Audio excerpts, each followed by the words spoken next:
Apple jam வீட்லயே எப்படி செய்யலாம்னு பார்க்கலாம் வாங்க. உங்களுக்கு தேவைன்னா நீங்க இது கூடவே பீட்ரூட், கேரட் எதனால ஆட் பண்ணிக்கலாம். நான் இன்னைக்கு வெறும் ஆப்பிள்ல மட்டும்தான் செய்ய போறேன். அதுக்கு முதல்ல ஆப்பிள் நல்லா தோல் சீவிட்டு வாஷ் பண்ணிட்டு கியூபா கட் பண்ணிட்டு ஒரு பேன்ல ஆட் பண்ணி கொஞ்சமா தண்ணி ஆட் பண்ணி நல்லா வேக வச்சு எடுத்துக்கோங்க. ஆப்பிள் நல்லா ஆறி வந்ததுக்கு அப்புறம் மிக்சர் ஜார்ல ஆட் பண்ணி நல்லா ஃபைன் பேஸ்டா அரைச்சு எடுத்துக்கோங்க. இது கூடவே ஃபிளேவருக்காக ஏலக்காவும் சேர்த்துருக்கோம். உங்களுக்கு வேணாம்னா நீங்க விட்டுடலாம்.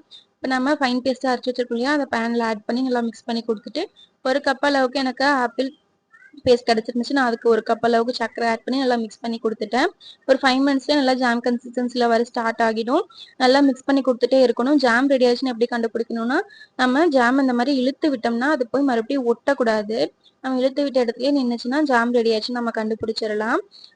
நல்லா ஒரு 15 மினிட்ஸ்ல ஜாம் நல்லா ரெடியாகி வரப்ப ஃபைனல் ஸ்டேஜ்ல லெமன் ஜூஸ் ஆட் பண்ணிட்டு நல்லா மிக்ஸ் பண்ணி கொடுத்து ஆற விட்டு ஒரு பாக்ஸ்ல போட்டு ஸ்டோர் பண்ணி வச்சுட்டிங்கன்னா சூப்பரான ஆப்பிள் ஜாம் ரெடி. மறக்காம ட்ரை பண்ணி பாருங்க.